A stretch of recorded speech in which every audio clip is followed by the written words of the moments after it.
Welcome to English Story Adventures. Today, we dive into the thrilling world of Sherlock Holmes. Get ready for mystery, intrigue, and unforgettable storytelling. Chapter 1. An Old Hat.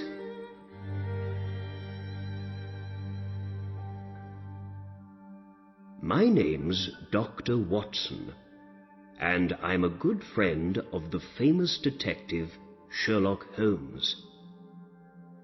2 days after Christmas last year, I went to his house at 221B Baker Street. I wanted to say Happy Christmas to him. When I arrived, I found him in the sitting room.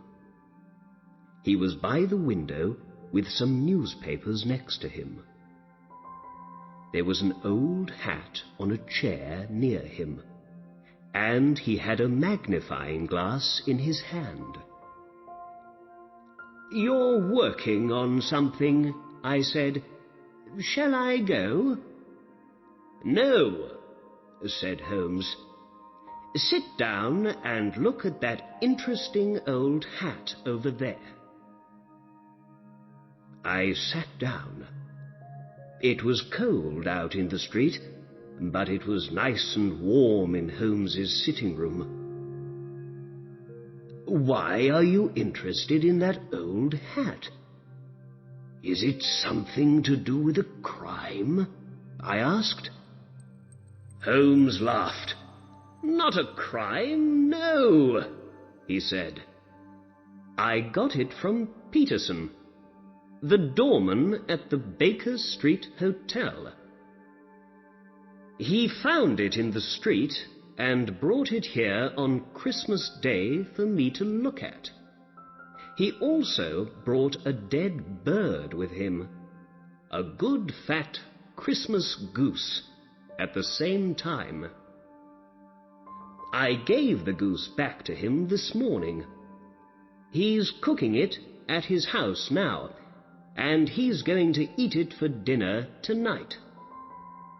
"Oh, first it was a hat, and now you're talking about a goose," I said. "I don't understand." "Then let's begin when it all began," said Holmes. At about 4 o'clock in the morning of Christmas Day, Peterson went home after work. When he got to Tottenham Court Road, he saw, in the street in front of him, a tall man with a goose over his shoulder. Peterson walked behind him for some time. There were some young men in the street in front of them. Suddenly, one of them hit the tall man's hat off his head, and it fell into the road. Then the tall man tried to hit the young man with his walking stick, but by accident he broke the window of a shop behind him. At that moment, Peterson ran to the man to help him, but the tall man ran away. Perhaps he felt bad about breaking the shop window. Perhaps he thought that Peterson, in his doorman's coat and hat, was a policeman. When he ran, he left his Christmas bird in the street next to his hat. The young men ran away at the same time. So Peterson took the goose and the hat home with him, and the next day he brought them here. There was an interesting little ticket on the goose's left leg, said Holmes. It said, "For Mr. and Mrs. Henry Baker." We can find the letters HB in the hat, too. "Oh, so the owner of the hat and the goose is called Henry Baker," I said. "Yes," answered Holmes. "But, my dear Watson, this doesn't help us very much. There are hundreds of Henry Bakers in London. I gave the goose back to Peterson this morning," he went on, "and I said to him, 'Have this for your dinner.' I didn't want it to go bad, you know." "Did Mr. Baker put an advertisement in the newspaper about his hat and goose?" I asked. "No," answered Holmes. "Then how can we find him?" "Well, perhaps his hat can help us," said Holmes. "Here's my magnifying glass, Watson. Now, you be a detective for a minute or two. What can you tell me about the owner of this hat?"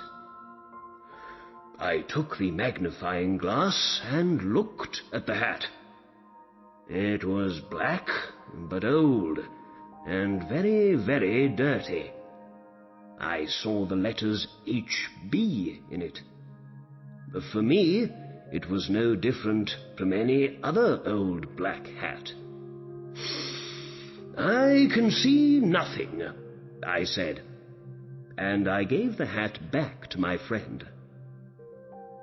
"Excuse me, Watson, you do see, but you don't think about what you see." "All right," I said. "What can you see in this hat?" "The owner of this hat is an intelligent man," said Holmes. "He was once rich and is now poor. His wife loved him once, but she doesn't love him now. And he's 30 or 40 years old."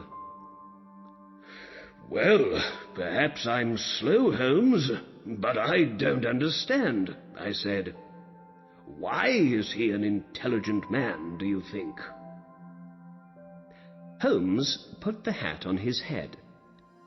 It came down to his nose. "This is a big hat. A man with a big hat has a big head. And a man with a big head has a big brain. A man with a big brain thinks a lot." "But you say he was once rich and is now poor. Why?"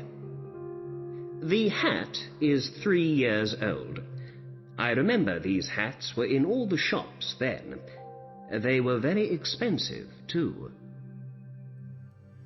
3 years ago, this man bought a good hat.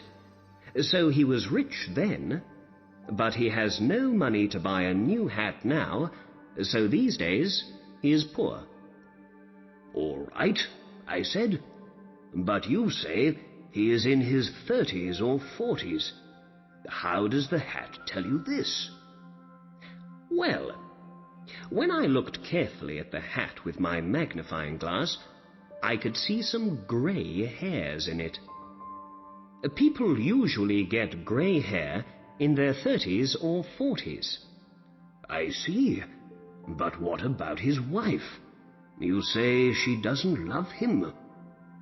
"Because the hat is very dirty. When a woman loves her husband, she cleans his hat for him." Perhaps he hasn't got a wife." "Yes, he has. Remember the ticket on the goose's leg?" "Ah, yes," I said.